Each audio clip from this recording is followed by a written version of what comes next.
Things that you can find out from tambostidbits.com once it gets released. When the release comes out, that's just only the beginning. It's going to be good. I'm excited for it. And I think, a lot of people, I really want to say appreciate the support. Now over 1,000 people have hopped on the email list for the wait list for what's coming. And over 250 questions were sent in. So how many of them are asking you for feet picks? None. But there's at least a handful of people saying, how do I win the Millie Maker? So, great ideas. Did you tell them? Mayo experience. Mayo experience. Mayo experience. Mayo experience. Experience. Welcome to the Pat Mayo Experience, presented by Underdog, the Week 10 DraftKings Picks lineups. We'll run through the injuries and the optimal lineups and build some lineups with Tambo in studio with us from shipitnation.com, tambostidbits.com. It's where you need to be. Go sign up. Yeah, newsletter only. I mean, there's been some confusion here, and I'll clear it up because it's easy. I appreciate you always giving me the platform, but that is just to get the sign up on the wait list for what's to come. It's a very small part of it. Releasing it because I want to make sure I have it right. I always think execution is better than perfection, but in this case, I want to make sure everything's dialed in. There will be a release date coming out this weekend. Maybe by the end of the month? Definitely by the end of the month. Definitely. I'll at least give that much, yeah. Okay, good. Let's talk about the slate. 10 games, a lot of bye weeks, and I found it really difficult to make lineups with any good players in them. So that's step one. Yeah, that is a starting point. Week 10 games, we got it. And possibly Mac Jones week, maybe if we get there. We'll have to talk about that, see if Trevor Lawrence doesn't look good. I don't think he's playing. I don't think he is either. He's doubtful to play at the moment. I don't know if I love that game anyway, though. Everybody else does. Why? It's a 44 total in a game where we have no idea where the ball is going. Yeah, the total thing I think people have caught on to a little bit. We've seen it now. Like even Geno last week, they put up they had a team total of 23.5. They put up 20, but you still needed them everywhere because Geno, JSN, everything sort of came through very condensed offenses, and that's what you're seeing in this one. So I think people like the Darnold side already. Now they're like, oh, if I can save some money and just flip it to Mac Jones, I already liked Brian Thomas Jr. or Ingram or those guys. So there's that. If they're playing Aaron Jones, who's extremely popular in that matchup. So he's part of that game piece as well. And then the only other thing I'll say outside of that game is it looks like, you probably know this too, but Brock Purdy is just going to be extremely popular as well. So got the news yesterday about CMC likely to Debo Jennings, Kittle all healthy. Yeah, right, it's looking good for San Francisco at the moment. What would be your play on the? Let's start with that game because I want to switch this up a little bit. We've been doing the same format for a while now. I kind of want to talk about individual games off the hop before we go to the optimal and try to build out to get a sense of where we're at with San Francisco and Tampa Bay. It's a 6.5 point total now, so it's gone up toward San Francisco. Cam picked them and then took him off his sheet at 5.5, and of course, he could have had the better number, but now he doesn't. I got the better number at 5.5. But is it a play the stack with Purdy and the Niners offense and don't play McCaffrey, or just play McCaffrey and hope he gets all the touches? To me, it's like I really probably will. I don't want to let you build a lineup today without one of them in there. Like I'm putting San Francisco guys in, whether we're stacking them, whether we're just getting to one or the other. If I don't know if it's McCaffrey, if we just land, I don't care who I land on. That's the best part of this. If I land like, oh, I can't get to McCaffrey, I got Debo. You're gonna say it's hard to land on McCaffrey, right? So you'd probably start with that. I'm saying like that's a good way to do it. And if everyone is going to play the Purdy stacks, maybe this is the spot and the possibility if there is any type of sort of worry around him. And again, what do you think right now? Like this is the thing about that situation. He's $8,000, but they just did this like whole charade where it's like, oh, he's back into the practice window. And then it's almost like they go back on their word. But yesterday seemed like it was pretty clear that he's going to be in there and be in the mix. So do you think there's any, holding back? What do you think the perception is from the public playing DFS? See, I have no idea. I would guess because his current projected ownership on a Friday is like 12%. That people are worried that he's not going to get all the touches. I think if he's in there, he does have his normal role. Yeah, the other thing, he's completely squeezed. Like he's literally squeezed the most you've ever seen in DFS in a week of interest when people can play these guys and who they are. Above him, Alvin Kamara, Saquon Barkley. Below him, Bijan Robinson, Breece Hall. All the favorites that people want to be mixing into their lineups this week. Maybe they don't even get to Barkley because they like 3 of those other 4 so much, and then you sandwich McCaffrey right in between the 4 names I mentioned. We'll get to Barkley in a second. I actually quite like Barkley this week, especially from a touchdown perspective, because it looks like Jalen Hurts is a bit banged up. Yeah, maybe they don't want to jam at the 1 3 times a game. Yeah, and have it not work twice, too. Yeah, it might be good. That was something new. So if you're going to do the Purdy stack, it makes it easy because on the other side of the ball, if you want your cheap guys, there's a bunch of Buccaneers who are super cheap. Yes, it also makes it interesting to me now that we're talking game, sort of just including this game as a conversation piece, a little bit for the Baker stack. The way Purdy ticks is going to be, I mean, obviously he can just get there and a blowout and they score 28 points and it's all from him and it's 28-3 and they run away with it. But I'm saying at least to keep up both sides, if Purdy's going to hit something solid, hopefully it's because Baker's staying in the mix that way. And then you can do something a little bit unique with like CMC, Baker, and a couple pass catchers. Well, what you could do if you wanted to like run a 5-man on this one, you could do Baker, Otton, and then pick your poison with one of the other guys. Do you have a preference? Not really. The optimizer loves Sterling Shepard. It always, yeah, of course it does. But it could be Raheem Jarrett at $3,600. McMillan could be back this week from the hamstring injury. We'll see more on that on Friday, whether or not he practices. Trey Palmer just kind of got left aside, but he's only $4,000. But it might be like Baker and Otton and Rashad White or something like that, and just play CMC coming back. I also will say, because it's very tough to pick through those guys that you talked about, I do like Otton still, and I'm fine with the price bump. Everything that goes with it, it sort of fits the role. And they couldn't, McMillan would be the most interesting because they clearly needed him last year. They could get anything going with these wide receivers, and it's not like he's something great, but maybe he could be. The point is, though, I was going to say unconventional this week, especially on 10-game slate, who cares? Like we could just go Baker, Otton, to San Francisco 49ers. And not many people build like that. They always want their 3-1. Why not just do that and just pick up all the points we can and not have to guess?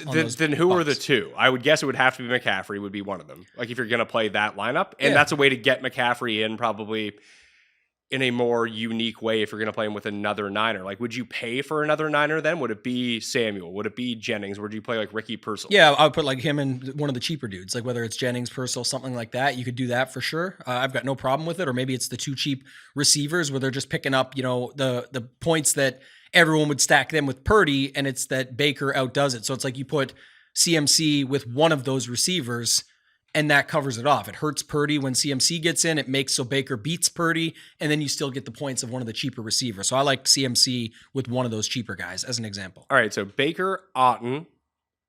We're testing the waters early. I like it. Okay, Yeah, Baker, Otton. CMC. Yeah.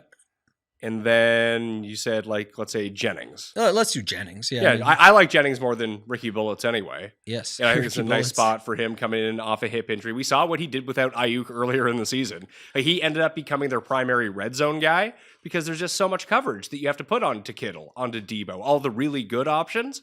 And it's not that Jennings is a bad option in the red zone. He's actually quite good, but he ends up with like tertiary coverage on him. He's always one-on-one.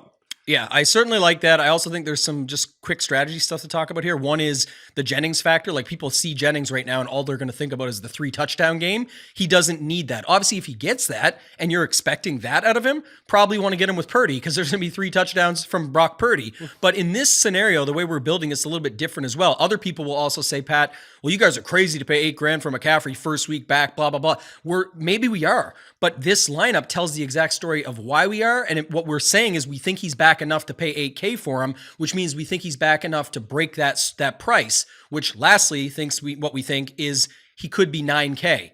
So really you're playing Jennings at $4,100 and McCaffrey at $9,000. It's the same math, same money. Nobody thinks about it like that though, but in this lineup, that's the story we're telling. And I think that's the reason to play McCaffrey this week, that if he has the terrible game, gets half the touches, then listen, you're probably going to lose anyway. Lineup's dead. I'd rather go down losing with a McCaffrey who's probably $1,000 undervalued when it's not that no one is using him, but far fewer people are going to use McCaffrey this week than almost any other week. Yeah, it's just the key is always that and tell the story. And if you want to be early on it, have him in a lineup that makes sense. This lineup makes sense. Baker to Otton, the number one guy he's been using. All of his dudes are down. We're not trying to figure out even if McMillan is back in this lineup, if it is going to be McMillan coming back from that small injury versus all the other names you mentioned that are the quote unquote values. You can build lineups like that too. I think we will. I'm just saying this example would fit everything we talked about, and it feels like you're not figuring out as much. And now you still have actual money to play with. We got $5,000 per spot, and we haven't even done defense yet. So what I want to do is leave the shell of this build and leave that on the table, and we'll come back to it when we start building lineups. So I want to talk through some of the other games now, because one thing that I find that it's my fault that when we start building the lineups, it's like, oh, we'll use Slate. Like Slayton's 39. Let's just use him in every single lineup. And then we forget about some of the other plays that we might actually like, that if we talk through the games first, maybe we can find those guys and find the ranges that we like with receivers. Who's the low-end receiver that we like? Who's the middle-end receiver that we like? Who's the low-end running back that we like? Although there doesn't seem to be very many low-end running backs this week.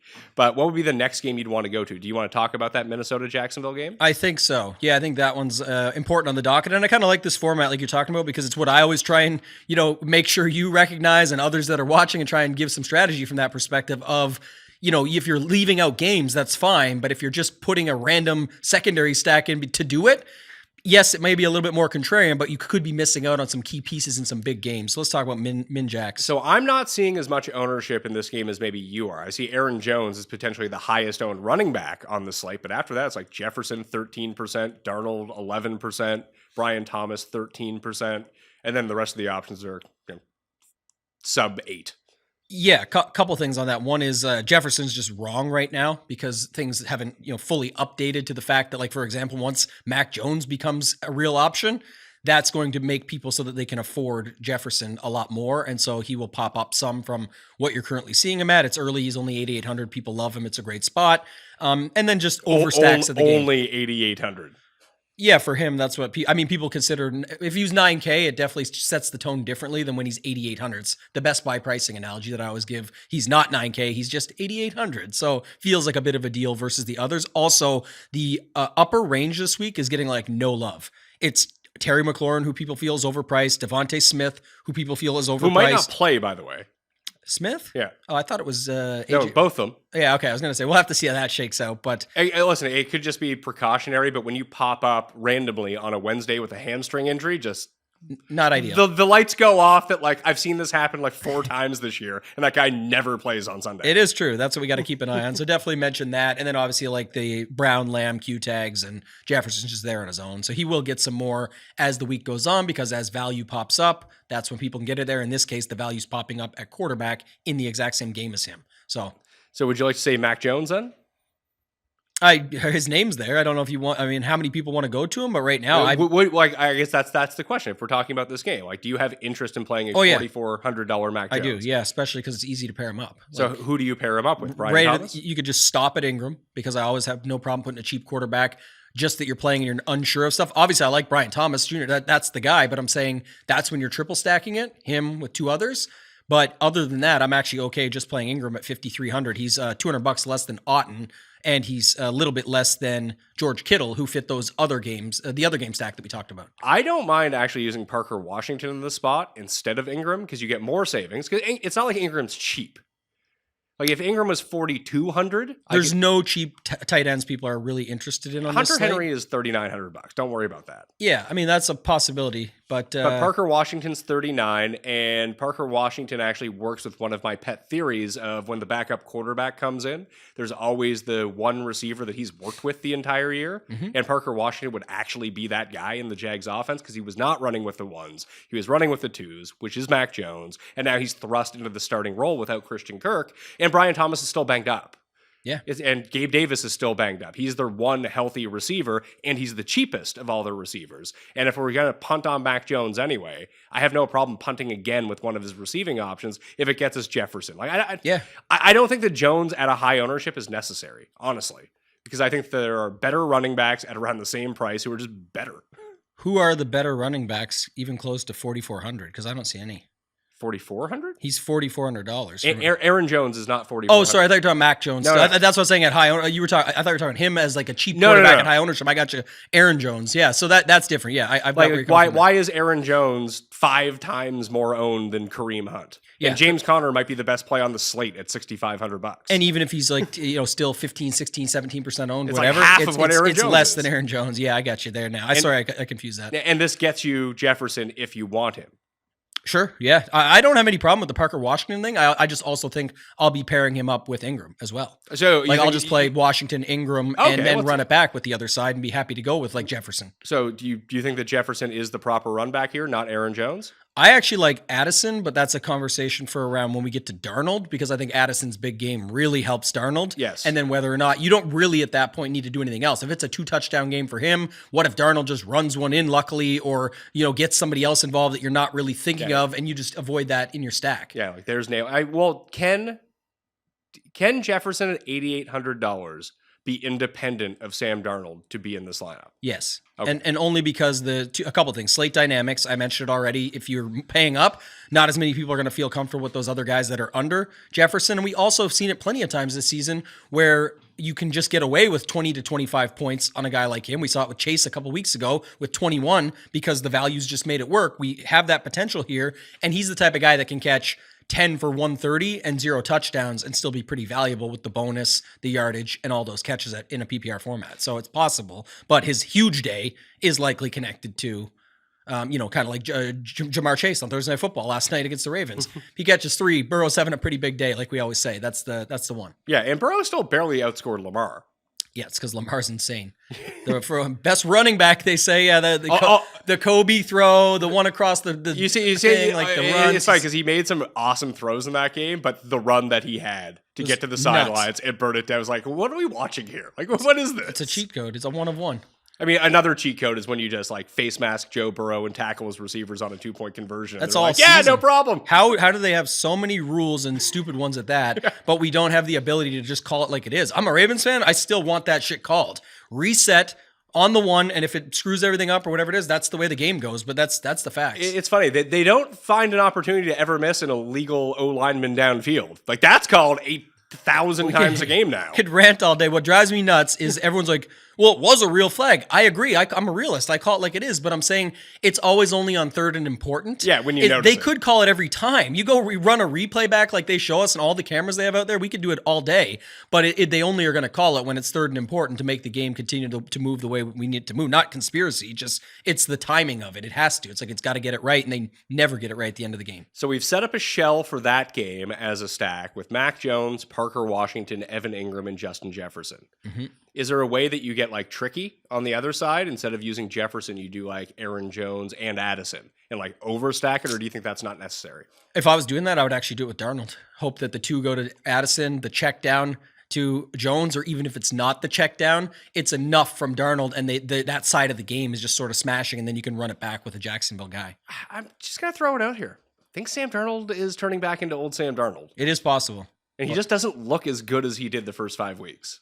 Yeah, maybe that's my brain just being scrambled. I don't think it's wrong. I think you have to consider, again, full slate and matchup. And I think if there's a team that could make him look good, it is potentially the Jacksonville Jaguars. This is true. So that's the only reason. And you're going to pay to find out. You're going to pay $6,200. It's not free. It's still Sam Darnold. But yeah, can he put up 20? He can. And if, how it all shakes out from there. I really think the interesting thing about him this week is that, when you talk in large field tournaments, you're talking in combinations. Not everyone does, but just an example where like he's just going to be comboed up with Jefferson so often that's why I really like Addison, because you're using a popular quarterback in a popular game, but you can do it. Like if you had a Darnold, Addison, Parker, Washington stack, that can definitely make sense. You could have a Darnold, Jones even, and cut into the ownership huge when you add in Addison and Washington, who just make that whole game stack insane. And what it says is Minnesota does their job. It's through these 3 guys.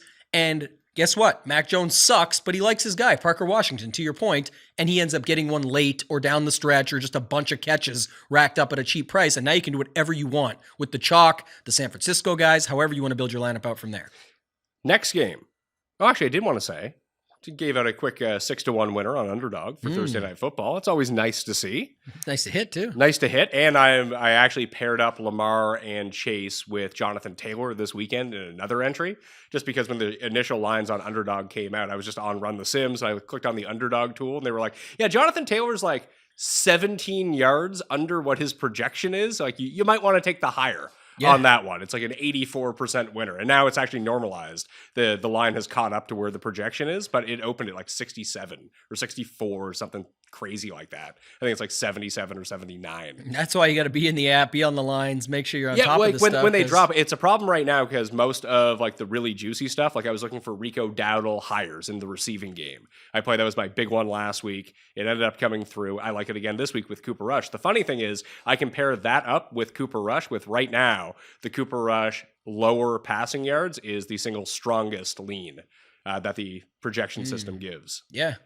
That's the trick, right? If you can find that and have an angle in, and then you know how, like the exact way to correlate it and set it up. Yeah, in there to get the boost in the odds. Get the boost in the odds, and that's, you put it in the newsletter, things like that. That's kind of the key. If you are following it enough, that's kind of like what I do with the DFS lobbies. If I'm on top of it so much, you can find angles in and certain things. In this case, you've got it covered with the lines that way. So I certainly like that. But yeah, giving out, it's 4 Thursday Night Football winners in a row. I haven't hit a Monday nighter all year, but Thursday night is apparently my thing. The M in Mayo most certainly does not stand for Monday right now. No. It's a bad day for you, but that's okay. Thursdays make up for it all, and it's kind of nice. It's like, hey, Monday, not the best. Hump day, Wednesday, get us through to Thursday. Bang, winner. Yeah, and like last Thursday was good. Sunday was awesome. Then lost a bit on Monday. Come back and win on Thursday. So use code Mayo at Underdog right now. Get yourself a deposit bonus of up to $1,000, and you will get a free pick for Sunday as well if you're a first-time player. So I recommend that you do that. If you're looking for the picks themselves, I'll have a breakdown on the Saturday Pat Mayo Experience. Yes, that's a thing. I do a show on Saturday with all of the updates. It's quicker. It's less. Well, it's just me talking into a camera, but breaking down the rankings, the injuries, the underdog plays, and the updated DraftKings ownership, and where the pivot plays might actually lie. Like, what's the difference?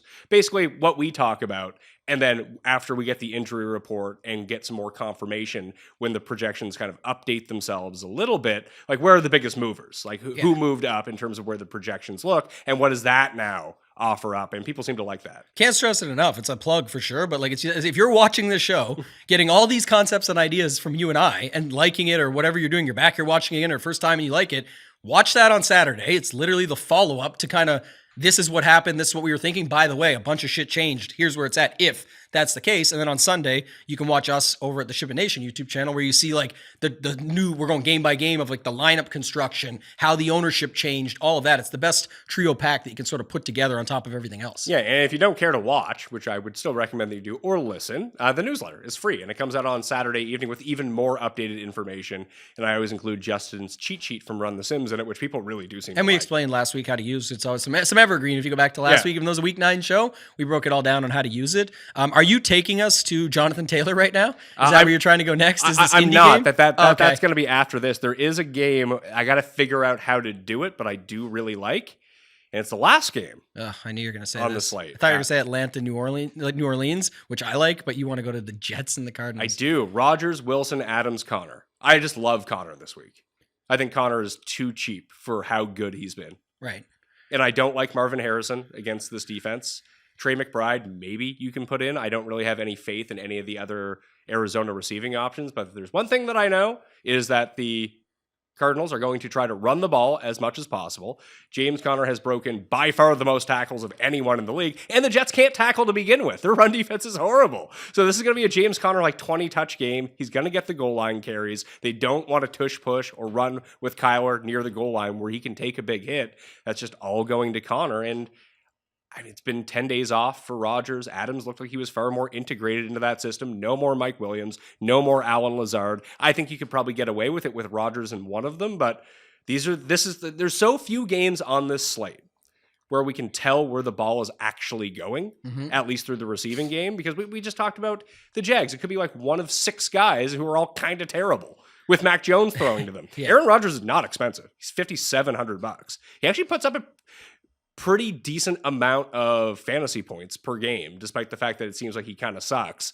And then you get Wilson and Adams, who are both expensive, but that does get mitigated a little bit. You have less money remaining than you do with some of the other ones that we've pulled up. So I've already punched it in. You have $4,700 remaining after this 3-1 stack. And if we go back and look, we have 55 after the Mac Jones, and we have 5,000 after the Baker Mayfield. But I feel like we have the best starting 4 of this, and it's not significantly more expensive. Yeah, we were at 5,000 before with Baker, Otton, Jennings, McCaffrey. Yeah. And you're saying 4,700 going Rodgers, Adams, Wilson, Connor.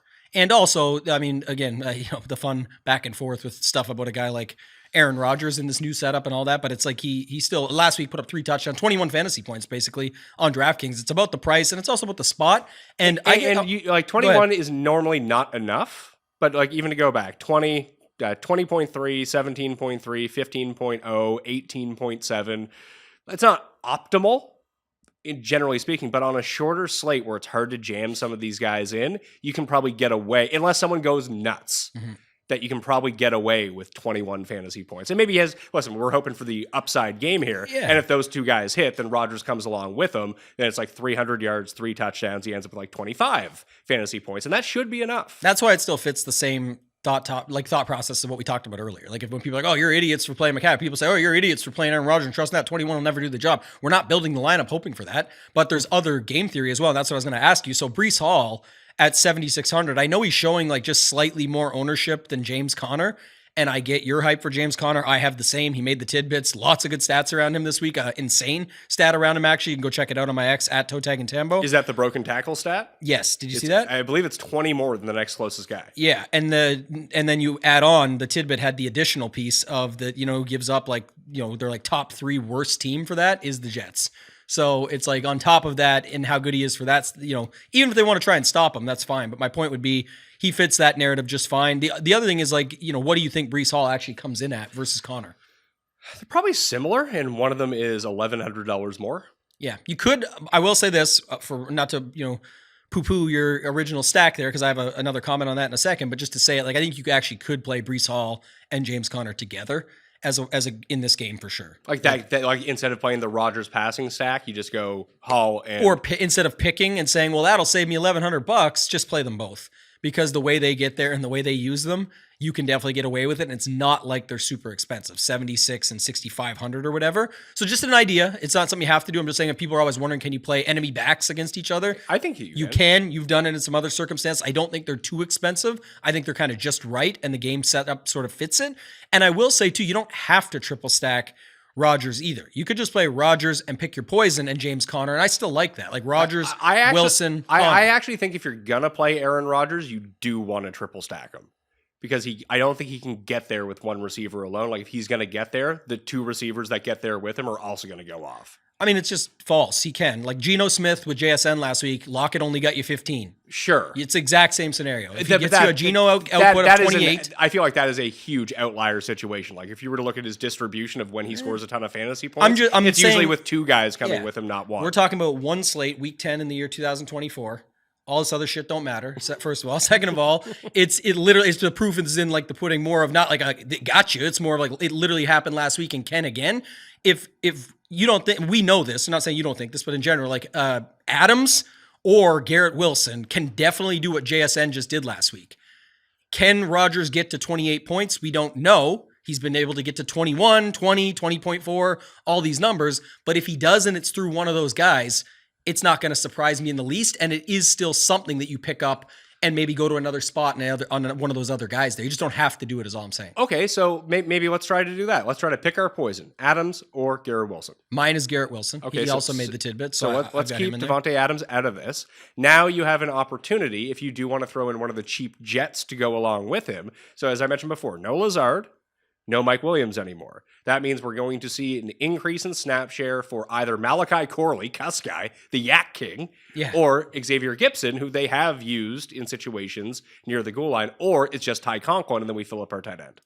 I was going to say Conklin for sure for that reason. Conklin's $3,400. That's about as cheap at tight end as you're probably going to want to go. And I would only go to him if I was playing Aaron Rodgers. Correct. That's what I'm saying. So what I was going to say too is, again, going back to it, not just the triple stack with the 2 stud wide receivers, I was saying the benefit of it is like the way Rodgers gets to 28 and you don't need both of them is we do him with Garrett. We put him with Garrett Wilson.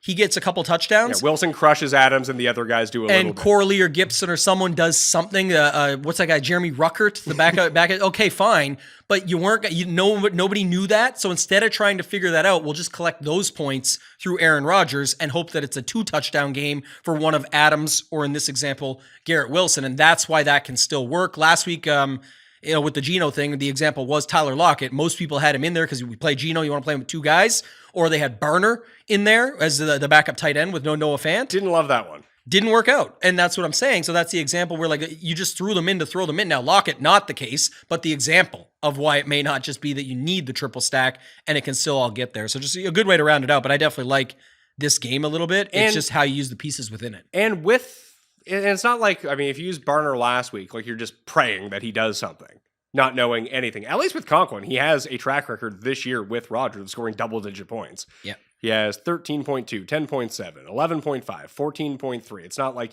but he also has his ones and his threes. It's either a game where Conklin is being like, maybe that's the move is if you see Conklin end up with a catch on the first drive, just go like live on underdog and take his hires on the rest of the game. It's like, oh, it's one of those games where they're actually using him. It's going to be a Conklin game. Yeah, I like that call. And that it's the same thing with DeMarcus Robinson, by the way, for the Rams. I know he's done it back-to-back weeks, but you can see his involvement early in these games, and the games where he does nothing, like just it's like zeros. Hurt my feelings last week. My run back was Cup in that spot. If that was a Cup touchdown at the end, it was a really good week. But so Rodgers, Connor, Wilson, and Conklin is where we're at now, and now we have $5,400 per player as part of this shell. Which again, people also have to take into consideration. I'm glad you brought that up on a 10-game slate where we already know. We literally just talked about the 2 games, so I kind of like switching to this format. We're going to want to get a San Francisco setup in there somewhere. Maybe it's just a San Francisco player. Maybe it's a mini stack, whatever. But also, we're going to want some Minnesota-Jacksonville. Just in this example of sort of building out a single entry, this one we know now when you're comparing on paper like this, well, the Rodgers one makes sense. We just talked through it. Fills up the tight end spot. That's good. I'm good with that. And then it leaves me more money. And guess what? I realized in those 2 previous games, I needed money because some of those guys are expensive and to make them work. So that's how the story gets told. That's how the sausage gets made, if you will. Like that's kind of the idea of working backwards and reverse engineering it this way. If you see yourself in a lot of the guests on the Pat Mayo Experience, it probably means you're not getting enough nutrients in your diet.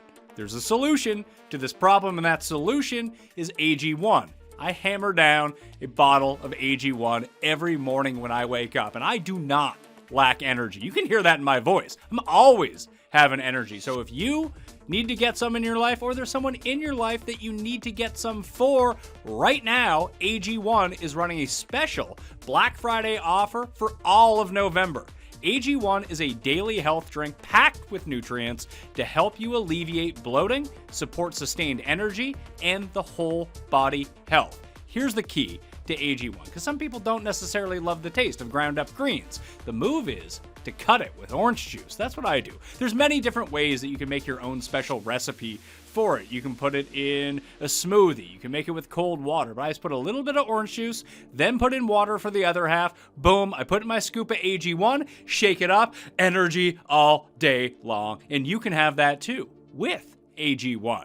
So this holiday season, try AG1 for yourself or even gift it to someone special. It's the perfect time to focus on supporting your body with an easy and surprisingly delicious daily health drink. And that's why I'm so excited to be partnering with them.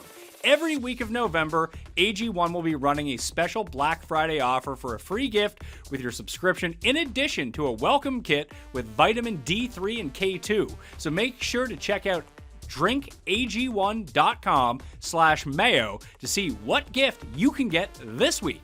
That's drinkag1.com/mayo to start your holiday season off on a healthier note. Well, supplies last. Buffalo in Indy is up next for us. Keon Coleman is going to be out for this game, and maybe even multiple weeks now with this wrist injury as it's coming through. I feel like this game is actually quite easy. What's the Amari news though too? He also got a hand injury wearing a cat. What well, Amari didn't play last week, right? And I'm saying even like on yesterday, it was the update. He's limited in practice. We'll see what happens. I don't know if he's going to play. And the fact that he hasn't been practicing, how integrated is he into this offense? I think that actually helps us in the scenario that we can just say Josh Allen, Shakir. That's all we need. Shakira, or just Shakira. Josh Allen. And I'm not interested in much of any of that, to be honest. This game. Unless Amari Cooper plays, I don't have much interest at all. Even as just the Shakir one-off. He's $6K. If he busts it, play him with Josh Allen. Josh Allen is the new Patrick Mahomes. He's just overpriced. Pay for it. It's not that. It's you. Good luck figuring it out. Did you have the stack with Matt Collins and Quentin Morris? But it's funny. In my in the 150, which was the highest entry I played last week, I ran a Josh Allen lineup, and I ended up inside the money. I didn't play. I played him with Shakir, actually, was the one guy that I played him with. But what I really needed was the Josh Allen 20-yard rushing touchdown to count the first time and the second time, too, and neither of them counted. Yeah. I was trying him out before. I'm moving him to hashtag never Mahomes range. I'm moving him there only because great real-life quarterback, awesome on his team, Bill's great. Like, it's fine. It's just, I want to, I wanted to make it a little bit easier, and it just hasn't been the case. I mean, and I talked about it before as well. I just like Jonathan Taylor at $7,500. I'm interested in that. I think I like that call. Like, there's no one I think is more overvalued this week, and he might smash and be the best running back. Just $8,100 for Alvin Kamara is just too much money when there are guys who are equivalent or better than him lower down. Yeah, the injuries, man. Like that's the which is their team. I mean, you mentioned it before earlier in the season when Taysom wasn't there. Yeah, that their offense looks like it's terrible. I think that unless they're completely healthy, like their offense has been ass since Shaheed went out. They have no one to throw to, and it's like, okay, yeah, maybe Kamara ends up with 8 catches for 45 yards or something, but like, how much upside does he really have? Because they're still using Taysom at the goal line. I was just going to say, I already liked Taysom. Last week, I was in on him heavy, and this week, he's still just 4,000. Yeah, he would be the guy that I would go to in that game because I have no idea. I don't even know if the Saints can move the ball anymore. But that's why I was going to say, so if you, So you don't like anyone in this, like no one-off? Jonathan Taylor, I like. What about?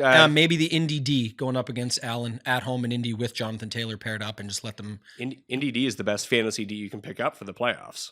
Oh, there you go. You got the look ahead. I did. Well, I was trying to figure out like the Chargers have the best schedule, but they're 90% owned in fantasy league. So if like anyone telling you like, hey, go pick up the Chargers, like, yeah, they're already picked up. there's no more room on the bone. Indy though 2,600.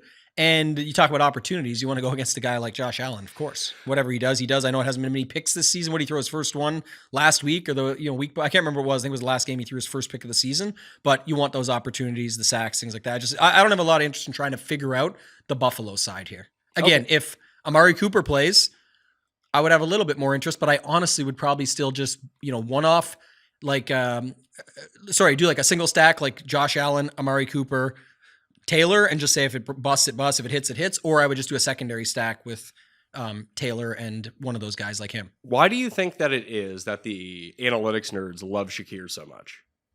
I couldn't tell you. It's not my forte. I'm pretty sure it's because he's real life good, but he's not super fantasy good. Yeah, and you always got to pay. Like he's 6,000. He has hit 20 DK points once 2 weeks ago, 22. Before that, he had 19 one time, nothing over 15 within 10 games before that. And last year, I mean, different year, everything changes, but 2 games, 19 and 22, and the rest all like 7s, 8s, and 5s. So if he was 4,700 or 5,100, then he'd be a play every week, but at his price point, he's no good. You're always paying for his ceiling. It's almost like Xavier Worthy here. You're paying 6,100 for him. Yeah, he can absolutely get there on one play, pretty much. But that's what you're paying to find out. So good large field boom bust type stuff. But yeah, I'm not super high on it. But I guess if you're playing Shakir, I would be playing Allen. Okay, well, more likely. I mean, you can land. You don't have to, but I'm saying I would be more likely. We don't need to build out all of these lineups either. That's one of the reasons I wanted to go through game by game with you a little bit here. And the games that excite me a little bit is to either pump it up and we'll make some lineups out of it, or throw cold water on it. It sounds like you've thrown cold water on it. I just wanted to say that I like Jonathan. I am going to be using Jonathan Taylor from this game. I'm interested as well, and if we land on him and some of these other builds that we got to, I'd be perfectly fine with that. Certainly agree there. You wanted to talk about Atlanta, New Orleans? I think it's a secondary stack type of game for me, right? Like where you're looking at it. Guys? Well, like, for example, I'll play Bijan with Taysom Hill. Okay. And that to me makes sense. It's the opposite. Yeah, look, Bijan's still going to get ownership too. That's fine. I know Algier took a touchdown from him again last week. Happens. It's fine. It happens. It's all good. It's no different than Taysom can take it from Kamara. So I'll just flip it that way. If you wanted to play Kamara with Pitts or something, again, you're just using up a couple of spots. You're hoping it goes that you don't see it going that way. And I get that. I don't necessarily disagree. My point would be though, when you're building that lineup, you're saying it does go that way. So it's like, that's kind of how I'm looking at this game. I'm seeing some secondary stacks more than, full on game stacks right now, at least early on. I can't get to, if McCaffrey's going to be 8,000 and Kamara's going to be 81 and there's not a big difference between how much they're owned, like just give me McCaffrey 100 times out of 100. I mean, it's a good spot for Kamara. This is definitely a nice. It's an okay spot for Kamara. It's not a great spot when they get down 21 points because they're like the third worst team in the league now. Yeah. What's the other thing though? I can't remember it fully, so I'm going to just cheat and look it up quickly, but, Drake London in this game as well. We don't know if he's going to play. I think that he is going to play, but I would. Isn't this because this is the whole thing? I was looking at, I don't know about the Drake London stuff, but Alvin Kamara, born in Atlanta, Georgia. And did he have the 6 touchdown game against these guys? I remember he had the 14 catch game against them. Yeah. So I think I'm not the super narrative guy, so I always like to look that stuff up. It is kind of interesting. By the way, last night, Tanner Hudson looked it up on the stream on the Mayo Media Network. We were like trying to figure out, is it going to be Drew Sample or him with All Out? And we already know people like Gesicki. I was like, let me look some stuff up. Found out that it was Hudson's birthday this weekend. So it's like, they're going to hook him up a bunch before his birthday. And that's what ended up happening. So sometimes these birthday narratives, but yeah, that's the other thing about Kamara. I was in the back of my mind remembered something, but it's in New Orleans. So I'm not sure, but going up against Atlanta may be a thing. Yeah. Kyle Pitts is too much money for me for someone who's, listen, even his 2 touchdown game, he shouldn't have had 2 touchdowns because he didn't really score the second one. I would be looking at like Juwan Johnson at $3,300. Like if we're talking cheap tight ends, him and Conklin might be the only ones you could potentially go to down there. I know Moreau is cheaper, but he does less in this offense. Marquez Valdez-Scantling is on the Saints now. He's $3,900. Tipton is $4,500. Cedric Wilson is $4,600. Like these are the starting receivers for the Saints. And if London doesn't go, or even if he does go, Ray at 43 is not terrible. That could be the piece here on the Atlanta side that I don't mind because Mooney's pretty expensive now. Mooney's priced up now. He's actually getting some work though. Surprisingly, he's kind of been great. He's been like a underrated version for that team or whatever. So it's like that's fine. But yeah, I don't like trying to figure that out either. That's why I said it's probably more just secondary stacks for me here. And then I thought there was one other game, but I don't see it. I don't know if you're playing some Cooper Rush or something, but I don't really want to. Like, do you have much interest in the Philly-Dallas game? Like, are there pieces of that game that you? Well, you wanted to talk about Barkley a little bit. I do. Hey, let's do that then. Let's talk about Philly and Dallas, and we'll talk about Barkley. It's tough to get him in, but if I keep seeing these injury reports with Jalen Hurts, and it's not that he's not going to play, but you might have a banged up Brown, a banged up Smith. Goddard seems like he's going to be back for this game. And then you have Barkley, who has just looked amazing, but isn't scoring all the touchdowns. It's a great spot. Dallas's rush defense is terrible too, although Parsons is going to be back. And I believe that Bland is going to be back as well, but still not really that concerned about it. I don't mind Dowdle on the other side either. I just think that the ball was going to run through him. And I don't want to say hit the nail on the head because that sounds very insensitive to the Chris Olave chalk last week about what was going to happen to him. And what happened is exactly what I said was going to happen. I could see CeeDee Lamb playing 5 snaps in this game and walking off the field. Yeah, that's the worry. What do you have any Cooper Rush theory for your Mac Jones theory earlier? Like who's Cooper Rush coming in and throwing to? No one. The running backs. Rico, that's where I would go. Which kind of like outdoes it. Like for example, can it work in this game? It could, just like what we talked about in the Arizona Jets game, but not ideal. It would be Jalen Brooks if I was going to go to anyone. Yeah. Because maybe Lamb is fine and the shoulder injury is nothing. It just seems like a pretty debilitating injury for a receiver who has to go up and get the ball from not that Dak was playing amazing or anything like that, but Cooper Rush isn't good. Yeah, and you have to pay $8,600 for you're not getting any sort of discount on CeeDee Lamb, so he's useless on this slate. Yeah, the one thing there's not a ton of value on this slate. Maybe if McMillan gets into play, DeAndre Hopkins, who we didn't talk about that game yet, but just an example. So one note is just on that stuff is kind of like where I was coming from with and it goes against what we were just talking about with like the Barkley thing. I'm kind of looking for a little bit more of the balance. Like, James Conner, 6,500, Addison, mid-range. Why not Connor Dowdle? Possible, for sure. Yeah, like that's what I'm saying. And everyone wants to pay up at running back. That's at least what the ownership is showing us.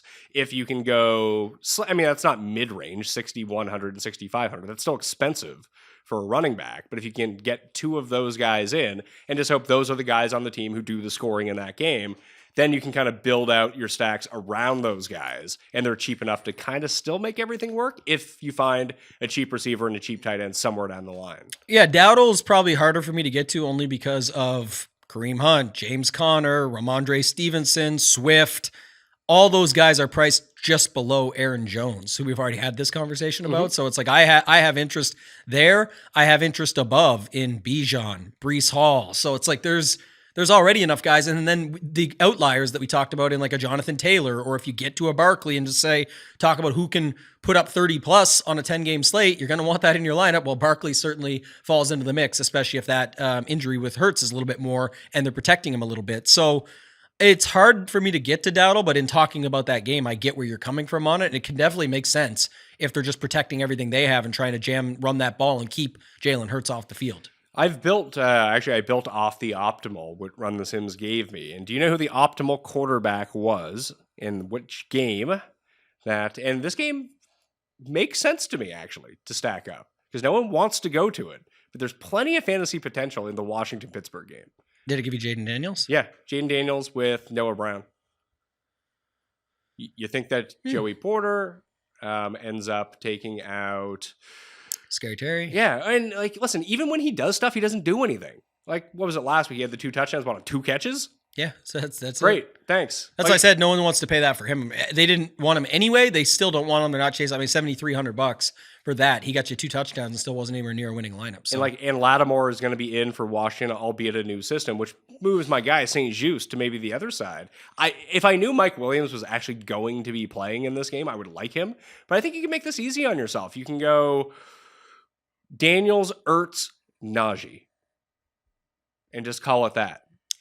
I worry if Pittsburgh can keep up here. That's the question. Or if it can make it fantasy goodness, set it up for that. Because I think you can run all over Washington, and I think that Najee is primed to do that.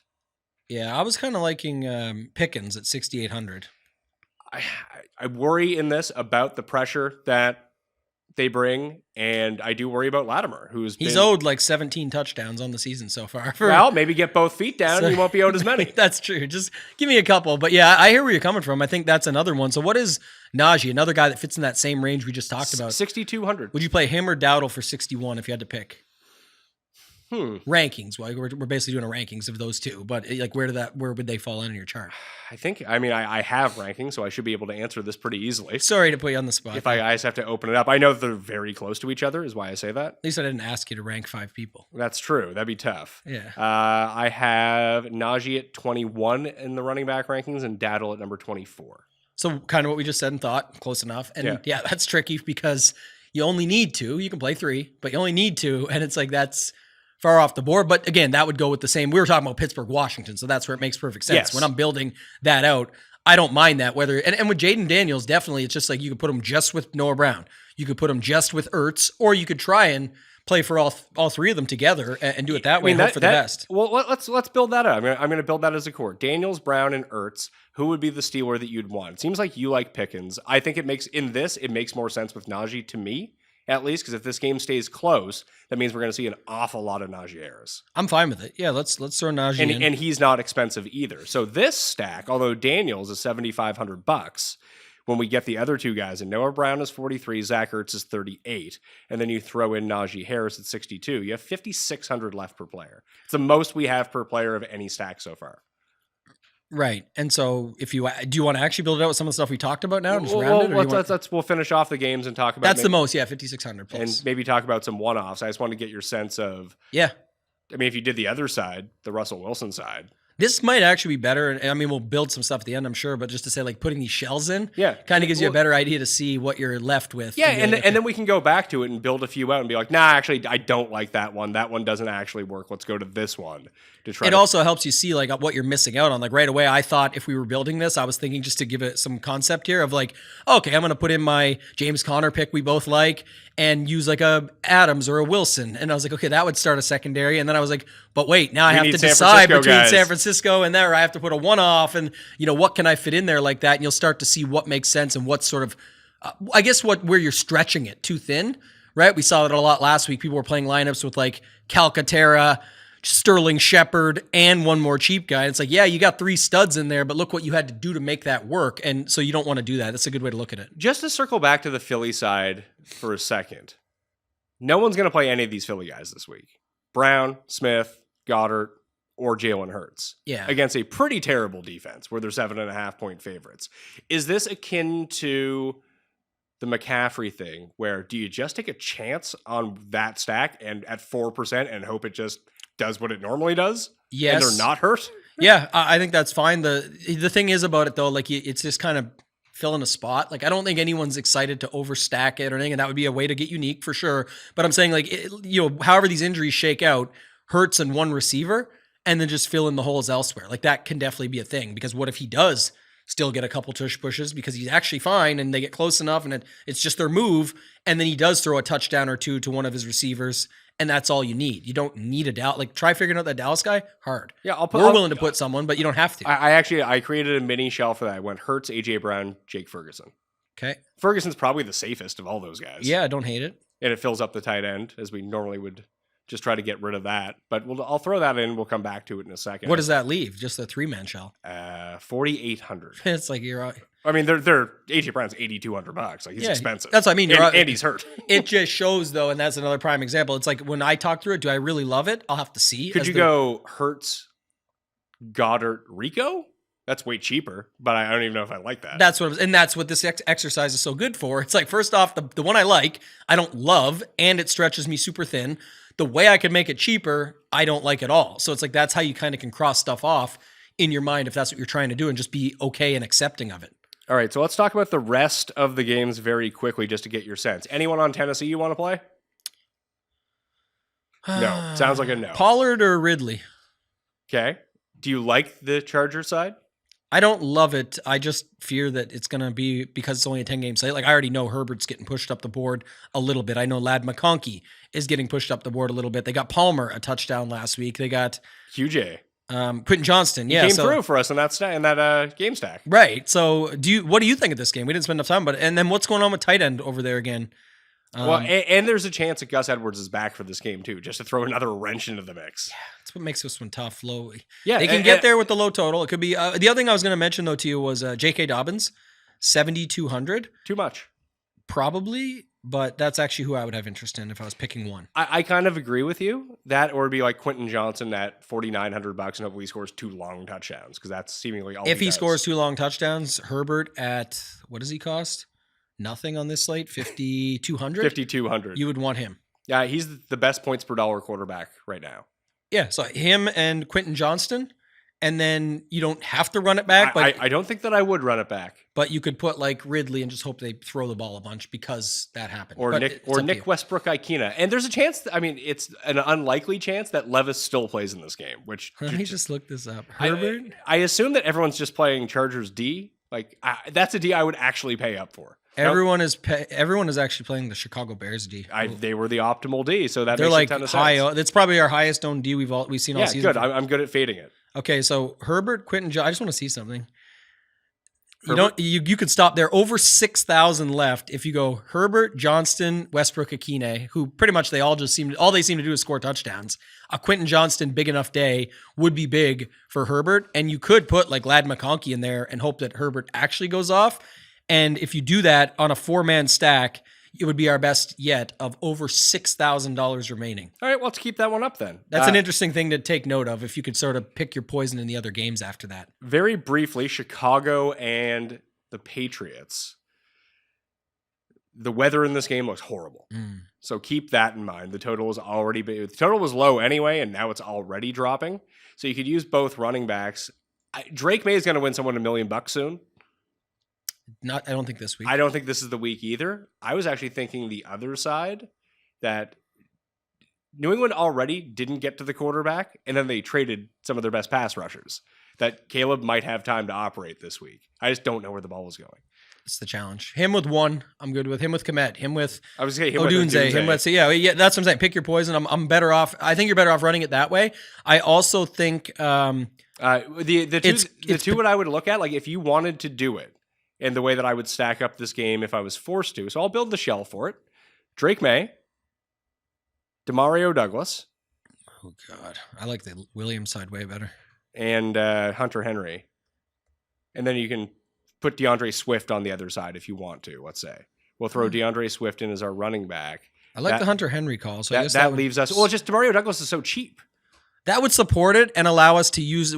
So just to this is to get in the chalky expensive. This is the lineup. The 5,900. 5,900 left with 4 guys already in. Yeah. And if this wasn't on DraftKings, if this wasn't full point PPR, I would not have interest here. But May can kind of get there by himself because he runs, and you don't need Douglas and Henry to do a ton at 44 and 39. And it saves you all the money to get in probably both a mini stack of Jacksonville, Minnesota, and Tampa Bay and San Francisco. I don't want to forget about these. I kind of want to leave this one up for a second because of that. But I want to ask you this then. So two things. One, I was thinking, the reason I said like the Williams side a little bit more is because of the Swift ownership trickling up there and the weather and at home and 6-point favorites. But why not just use that to your advantage and say, yeah, that is what it's going to be. Let's play him at that ownership, but here's how I'm going to siphon into that very quickly. Play a 1% owned quarterback with a 5% owned wide receiver and a 4% or 5% owned tight end. Then I can fill it out with all the dudes I want to afford, the big dogs in the other games. And I don't think that weather affects these two as much as maybe cheap players in other games. These are two guys that run routes very close to the line of scrimmage. Yeah, I really want to leave this shell and just use this one for a second because I want to just show you something. But I want to ask you one quick question. This is 5,900 with 4 guys. We had a 6,000 just a second ago, very close. If choosing, do you like the Herbert, McConkey, I like this one better. Quentin Johnston with Westbrook Akine, or this one? And I actually, the more I think about it, tend to agree, and I think we can fill this out just in 2 seconds. Let me try this one quick. You start filling it out. I'll talk about the one game that we haven't talked about yet, and that would be Patrick Mahomes. Got to talk about him because he's back now that DeAndre Hopkins is going to obviously do exactly what he did in the Island game the other night this week. So you got to. You know who I like? Denver D. There you go. Now you're speaking my language. They're the cheapest D. No one's going to use them because they just saw Kansas City actually look good. And it's not to say that Kansas City's not going to score 28 points, 35 points in this game. It just seems like a big overreaction to Lamar lighting up Denver's D last week and us finally seeing Kansas City get on track against a Tampa D that sucks. Like, it is actively bad. The Broncos D is pretty good. They're $2,400. And in every game previous to the Monday night game, Mahomes was throwing picks. Like, they were getting to him. Yeah, I'm never Mahomes. I think there is an interesting case here of like it's the cheapest trio you're going to get in a while, like him, Hopkins, Kelsey, and don't even have to run it back if you don't want to, or you could play the game of look how Sutton got there last week in the same type of setup. Sutton. I don't even know if I'd want any. I just don't think you have to. That's what I'm going to say, but I'm not interested. I would prefer just to pick the pieces off it. I also don't know if you have to do that. I kind of like Hunt. Just going back to him again. They're at home, big faves, just keep Denver off, just run all over them, see what you can do and go from there. But that's just how I'm looking at it early on, at least. Okay. So we've built the shells. Do you want to hear what the optimal was for the week? In 1 second. Okay. You're still filling out this Drake. Do you like Wilson or Adams? That's all I got to find out. Whoever's cheaper. Like, they're the same to me. Like, Wilson is probably better. If you have the extra $200, use it. Is where I would be. Do you like Chargers, Minnesota, or Kansas City D? Chargers. All right, got the lineup. Saving this one. Here we go. Let's hear it. Drake May, Pop Douglas, Hunter Henry. The run back was DeAndre Swift. Yes. Now, you get your Christian McCaffrey in there. Okay. You get your secondary stack with James Conner and Garrett Wilson. Okay.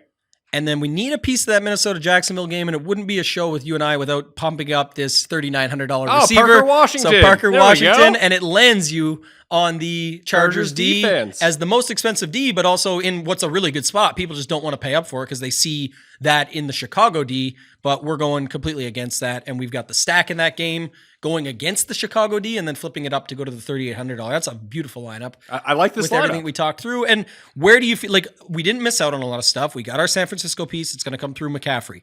We got that, secondary stack from the last game of the day that we went to pretty quickly.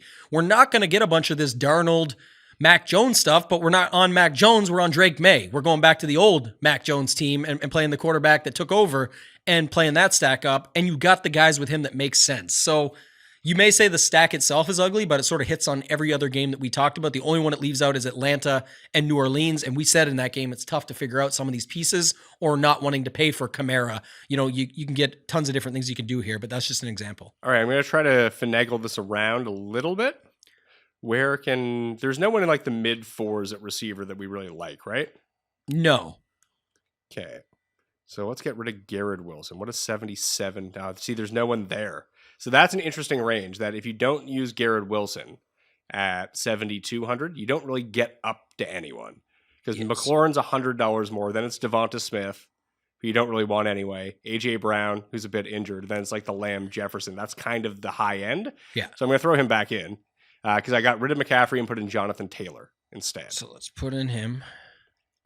This is where we'll get into the discussion of like I don't where are you filling in the San Francisco guy because they're going to score. I was going to get to Debo in the flex instead of Connor. Okay. And we just don't use Connor. We go to... But if you're doing that, do you still have Wilson there? Or you've already taken him out. No, I kept Wilson in. I'm thinking that's where you make the swap though.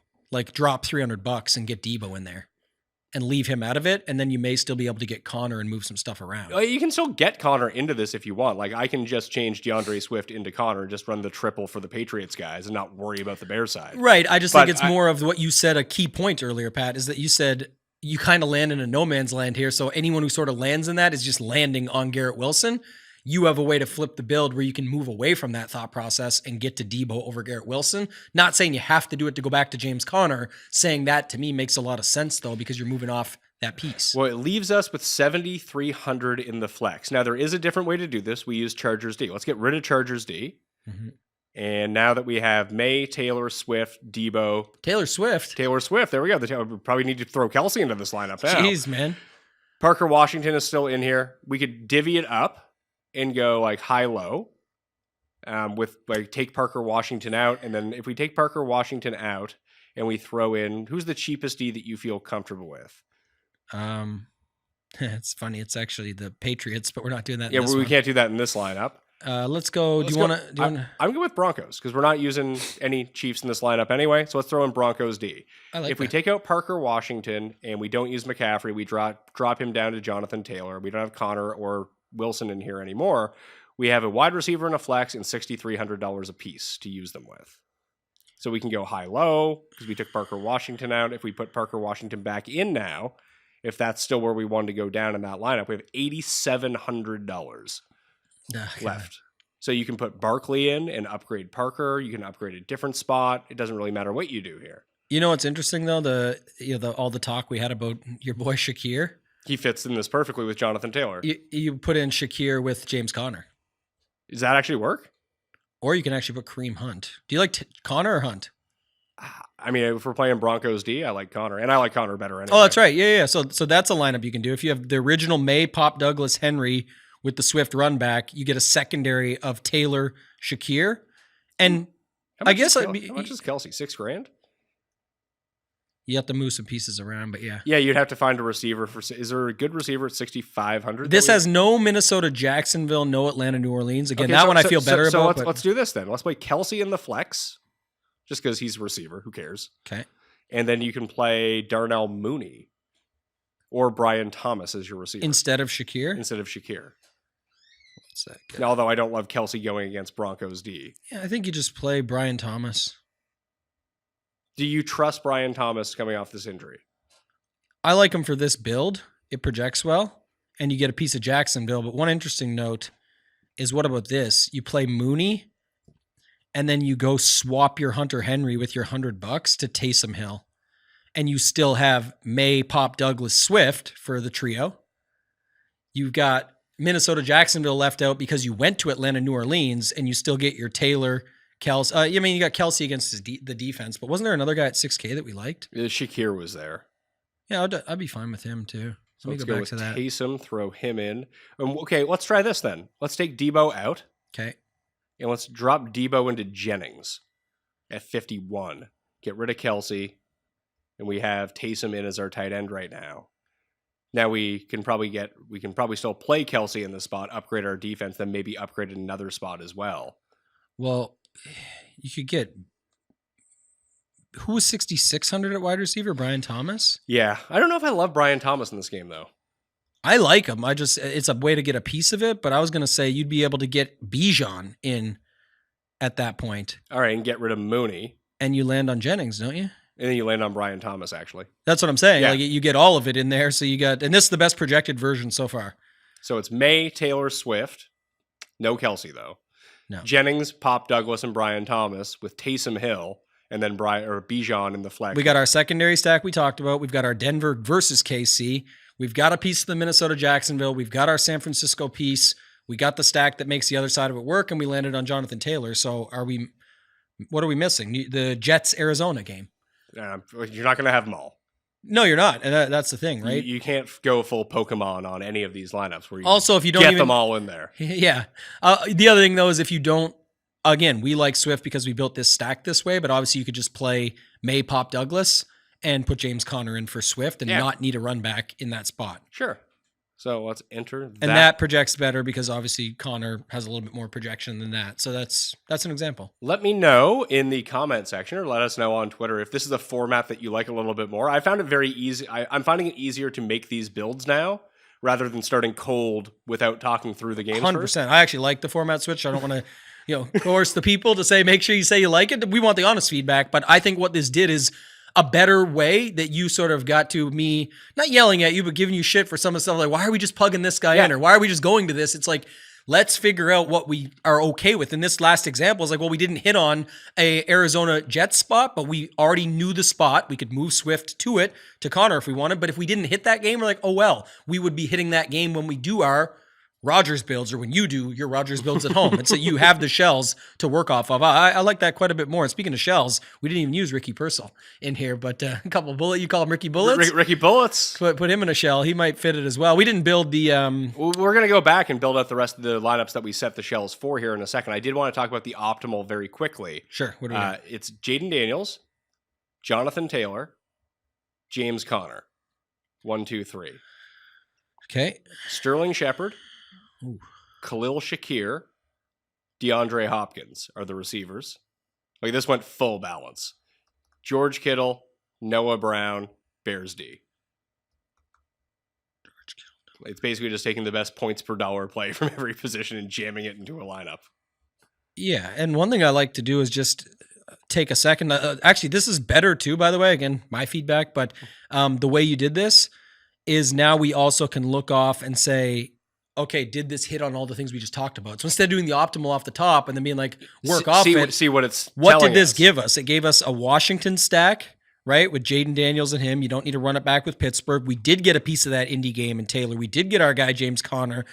You did get a Kansas City guy in Hopkins. You got Kittle at San Francisco. And Tampa Bay with Sterling Shepard. So you got a piece of the Bills. That game, yeah. No Atlanta, New Orleans. And really, that's it, right? New Orleans, whatever you want to call it. But my point is that's kind of the only game that's left out, isn't it? Minnesota, Jacksonville? What's it got? Nah, nothing in that one. So there you go. And one interesting... You could turn Sterling Shepard into Parker Washington if you wanted to get off the chalk Bears D. Although the Bears D is probably fine. There's a reason everyone's playing them. I think, just let me look quickly. If you said Sterling Shepard into Washington, I think I found one move real quick that would be very chalky still, but not quite. Yep. Yeah, I found it exactly. It's you take the Bears to New England on the other side. This just makes the chalk version that I still think fits a cash build and actually projects better. But you take the Bears D, move them to New England on the other side. You take Sterling Shepard down to Parker Washington, and it allows you to take Khalil Shakir up to Aaron Jones, who, not saying we love him, but obviously Aaron Jones fits an optimal build. He's the top owned running back as of right now. That gets you the Minnesota Jacksonville stack. It flips the popular D to the D on the opposite side. And then you have Parker Washington as opposed to Shepard. So while you don't have a Tampa Bay guy, you still have the you still have Kittle on the other side of that game. So you still have a San Francisco piece. And that projects better than the optimal you gave me on my projections, but just of an example of how you could do it, and it's not that crazy. Okay. Now let's go back and fire up the first one that we built when we started this show was the Baker Mayfield with Christian McCaffrey, Juwan Jennings, and Kate Otten. McCaffrey, yep. Jennings so and Otten. With the way that we want to do this, let's kind of hit our checkpoints here. Do you want to try Connors and Wilson? Do you want to try the Jacksonville? I think at least James Conner to start, and I think you could leave the secondary conversation around, okay, what are we still missing? But let's at least get Conner in there because he's we like Conner as a one-off. Yeah. And if we land on a secondary stack that makes sense, awesome. But that gives us the setup of, okay. So Connor and Taylor are both in that zone for me. That I like both of them as one-offs. I like their matchups. I think that they're, I wouldn't say completely game script independent because obviously if the game is closer, it's going to be better for them. If they got down by 20, I don't know how much they would be used. Right. But let's just pretend like that's not going to happen. That's not good for us. We're losing if that's happening because we don't have the Bills getting up by 21. Yeah, I think the bigger thing is if you land in that $7,500 range and we have the money, we can get Jonathan Taylor. If we don't have enough and we're not quite there, we could get Adams or Wilson for the secondary. So the next question for me is we've obviously clearly built around this San Francisco Tampa Bay is what do we want to do with Minnesota Jacksonville here? It's like we both still don't love Aaron Jones as the one-off. We don't. And again, this kind of leans me back to Parker Washington. I'm in. Again, because we need 2 receivers to fill out, and we don't have a ton of money. And I'm fine with that. And I know it really gets Slayton-esque here, but my point is, like, it's not just a bit now that we land on that. It's like, this makes sense. Hopefully now you can see from the whole show we got there. That's how we landed here. Now we have Parker money. Washington, Jordan Addison? Let's try it. That's 39 and 53. That gives you a flex of 46.50 with a D. Let's throw in, who's a D that I like just randomly, just to see how much money it leaves. You brought up Denver earlier, even New England. Those are both cheap. They're really cheap. We could probably go a little bit more expensive. Like we can go off of, I like Commanders D, and we're not using any. $100 short of. But we get to 62, and that gives us what in a flex? Najee, I guess, going against my defense. That's not great. It gets us Rico, who I do like. I just wonder if it gets us Kelsey, and it gets us it doesn't get us quite to Kareem Hunt, I don't think, or does it? How much is Hunt? 63, I thought. 66. So if we take Commanders down to Titans, probably not the best. Colts, we don't have. Wasn't there a guy at 62 that we liked? At 62? Najee's at 62, isn't he? Yeah, Najee was in there, and that lands you on 31. Which is Washington's defense, who he's going against. Yeah, that's the problem. Is there anyone at 61? Do you like Kelsey or Hopkins? I like Kelsey. Yeah, because I just don't have a problem playing the 2 tight end this week when it's like Otton and Kelsey. Those are still kind of your values. These are wide receivers. And these receivers outside of like the very top end aren't good. Yeah, I mean, to me, that's where I'm at with it. But I guess, it's kind of landing on a... That throws me in Bills D. You go 49ers D or Bills D, I'll take Bills D. Yeah, I think that one's fine. Tells me right away, though, that I don't really love this build for hitting on all the pieces we want to put together. Yep. I think we kind of have to think about that when we go into the next one. So, think of the same type of concept. What was the second shell we did? Mac Jones with Parker Washington, Justin Jefferson, and Evan Ingram are up next. Let's go. I like this one already off the hop. See, I like the Drake May version, I think, better. Probably. And it built out really nicely, so I feel better about it as of now, at least. And I want to see how this works, because one of the things is you go right to Jefferson. I think it gets a little bit too thin, but I understand large field. It still works great. And obviously you can apply it to small field as well. You're just taking a bit more risk on to go like Mac Jones, Parker Washington, Ingram, and then Addison. Instead of Jefferson? Because you do pick up a bunch more money, so it may feel good on paper. It's just you kind of got to get a more likely outcome. It's tough. You could go to Jones. Yeah, you could do that too, for sure. So the Jones example of this, not to say flip off what we're on here because I want to see how we make Jefferson work, but the Jones example is reminiscent of the one we talked about earlier. So this is 5,500. I'm just looking at the number quick so we can do this math to the other one, because you mentioned the Drake May thing, almost 6K. So it's almost the same setup, because remember, we had Drake May with Swift, and as the way to cut down the Swift ownership, you'd be doing the exact same thing here, at least a little bit, with Washington and Ingram cutting into the Jones ownership, and it's almost the same money left. So just one of those flips you could look at. Okay, so let's do this. Rashad White. Let's keep Jefferson in, right? Yeah. For starters. Okay. And Ricky Bullets. Or Jennings. Which one do you like better? Let's go Jennings. Yeah, we'll go with Jennings. So Juwan Jennings and Rashad White gives us a mini stack in that game. And we haven't talked about Rashad White yet, but he logically, as a 6.5 point dog in this game, still getting goal line touches and getting all the receiving work. He's probably the running back that you would want. He is the one who doesn't get scripted out. Right. And now let's fit. And he's cheaper than most of the other running backs we've talked about. Oh, 100%. Yeah. Let's try your James Conner call, though. Okay. And see what that leaves us. Connor, oh, wow. Connor, you can put with Denver D and Bijan, or you could play the enemy backs against each other and play Breece Hall and pick between Denver or New England. What do you like? What if we go Garrett Wilson in the flex? Leaves us 2,900, and we can get Saints D, Titans D. Ugh. I like what we have. Do you want to play the 2 backs against each other and play I don't care about playing the backs. I prefer Garrett Wilson over Breece Hall in this game. What about Bijan Robinson, though? Opposite side of Kamara. We don't have Kamara in. No, I know, but a lot of people will. You're kind of going against that grain, right? I like Bijan more than Kamara. I like a flip like this. I will say just out loud. So a couple things. One is, Bijan opposite side of Kamara, but also the reason I like him in this particular build is because you get a piece of that game. But also, if you're playing James Conner and not playing the New York Jets wide receiver, the flip I'm looking for is like you're getting Bijan in over Kamara in this spot. And you're also putting him in as $100 more than Breece Hall. So it's kind of like you're double leveraging. Okay. Right? You're on the opposite, or triple. You're on the opposite side of Breece Hall with James Conner. And you're also going $100 above Breece Hall with Bijan Robinson. So you're sort of getting extra leverage built in. And it still projects well. So I like that. Enter that one. No Denver, no KC. No. Yeah, so I'm good. Aaron Rodgers is up next. The one that you like the least and the one I like the most. But what did we settle on? Because I think we settled on the Conklin version. We did. Rodgers, Connor, Wilson, Conklin.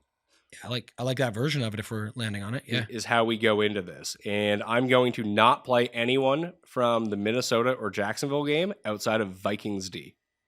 Okay. So that's where I'm going to get my piece of that game. Which is a good point. You can always do it that way. So we'll do that. 3,700 until you need money later and decide that's no longer the plan. Yeah, no, maybe so. Okay. What's the other game that we're already fixed up on Minnesota Jacksonville? Yeah, and Parker Washington has been our out in terms of the cheap receiver we're going to. Obviously, in this lineup, we're not going to do that. Mm-hmm. So maybe this is the Ricky Purcell. So, the next topic of discussion is the San Francisco way that you want to play this. Like, do you want McCaffrey or do you want to do it through? If, for example, I mean, your thought process is just like picking a guy because we're not on Washington, but like, then where are you spending your money at? But he was the cheap guy that we were using. That makes sense. That made a lot of this work. Is there another cheap guy that we can use who's not him in one of these other games that we like? We don't. Like, what I'm saying is, Ray McLeod. We don't even know if we need a cheap guy yet. We still have 6,000 left. It's like, that's my point. You don't, just because we're off that, you already have built a cheap stack because of Conklin and Aaron Rodgers being values and even James Conner being down the board. Is there other guys in the San Francisco game that you would want more in this lineup? Yes, Jennings, but even if we throw Jennings and we barely get to 6,000 for our remaining guys, like, what do we do then? Well, you fill the rest of it out and then realize if I need money, I drop Jennings down to Purcell. You already have it figured out. You have your backup plan in your back pocket ready to go. Okay, so let's get Kareem Hunt in here. We'll get a Kansas City Chief in. If we get Ray McLeod in here, then we can pay up for a flex. So what's Ray at? I just take a look at 5,900 because that's what we have remaining right now. You already got your lineup you love. Oh, perfect. It's Ray McLeod and your boy. Jonathan Taylor. Yeah, there you go. There we are. That's why you look at it this way. And now I don't know anybody who would want Purcell over Jennings on paper going in. So we get our Jennings guy. You took your Purcell shot with Ray McLeod. You don't want to pay up for like a Mooney or anything like that as part of that game. You kind of have every game solid, at least solid enough. You've got a lot of pieces covered here, right? You got your San Francisco piece. I feel like this is a good one too. Projects pretty well. So the best of the cheap receivers this week, to take a look at it, Parker Washington does not rate out all that well in terms of the optimizer. The ones that do, that are $4,500 and below: Noah Brown, Raheem Jarrett, Kendrick Bourne in that Patriots game at $3,200, Tyler Boyd against the Chargers, Demario Douglas at $4,400, Ray McLeod, Ryan Miller, but again, a lot of that depends on McMillan as well, Nick Westbrook-Ikena, Keyshawn Boot, Ricky Bullets, Parker Washington. McMillan rates out well. He just has to play, and then you have to decide if he's good. Quentin Johnston's still sub 5K. I think people will find these guys, but I think you nailed it here, and this covers. Like, there's no real super holes in this. It just, I don't know if the one thing I will say about this one, just looking at it, doesn't have any. It feels like it doesn't have any upside. Where's the pop? Like, like it's the 20 from Rodgers, the 20 from Hunt. It's probably the 20 from him. This actually feels like a very small field, higher dollar team where you're looking for a baseline. And even in those nowadays, you still need points. Like it's going to be way different than the $20 Millie Maker, of course, but it's not going to be as good. So like, this is just an example of why you do this exercise. Sure, this all fits. But is it really, something you love? That's kind of what it comes down to. I would say the boom that you're looking for here, and they're not, it's funny because they're the highest owned of the expensive defenses. It's Minnesota D against Mac Jones, and they just annihilate him. Jacksonville does nothing, and that's the game. And funny enough, is like, that's the other thing you got to look at, though, is, well, that is true, and I probably agree with you. It's like, what about the other lineups where we landed on the Chargers? Those still could have been much better boom lineups, and now you've made the case for the boom D. So might be an interesting one for the end. What's the next shell? And then we'll I got an idea for the last one. It is. Do we have any more shells? We have 2 more shells. Lad, right? Or no, we actually have 3 then. We have Jaden Daniels with Najee Harris, Noah Brown, and Zach Ertz. $5,600 remaining. All very similar to what we've just been building. that's kind of like off the optimal though. I feel like we did versions of that one. Let's do those last 2 though. I'm interested in the other Hurts, AJ Brown, Jake Ferguson. 2. I mean, let's do it just to see. With $4,800. I mean, you have no money, man. What? Yeah. All right. So let's move on. Let's do. You really want to build out Herbert? We'll get to Herbert. I want to build Herbert, and then I think what we should do at the end. It's not like a secret. I was saying like this would be fun. Is go with our theory. It is a 10-game slate. Forget these other. Go with like each game. Who's the 30-pointer that like has the most ups? Like try and build the backwards upside version or reverse engineered of that style of lineup. Okay. And then correlate it to make it be like, oh, not only does it correlate, but we have the pop in this one. I think that's a good. We bring the boom, is what you're saying? Yes, you yes, go you to got Costco and you're going to get some good stuff here. I got some Costco gift cards coming in the mail thanks to some credit card points. Nice. That's what you used your credit card points for, was Costco? I have so many flight dollars already racked up on other shit that it's like you can keep those flight dollars. Those are more valuable because you get to. So I'm looking at one. I mean, I apparently I'm going to Frankfurt now in the middle of April. Sounds but about I was right. able to leverage my points into 2 first-class tickets round trip to Europe for basically like 3 cents per point, which is huge. That's and, why. like an extra $100. It's gonna be great. You know and the once you secrets. get to Europe. Like we can fly, like I don't want to stay in Frankfurt for 2 weeks. That's a nice thing about that. Like once we're there, you get cheap flights anywhere. Yes. So you're Oh. using it as a gateway. Yeah, and it's direct from here to Frankfurt. Yeah, a gateway flight to get over there. Now you can do whatever you want. Get to the hub. It's like getting to Atlanta or getting to O'Hare. So this one we used up all our wide receiver spots. We used up all our wide receiver spots, did we?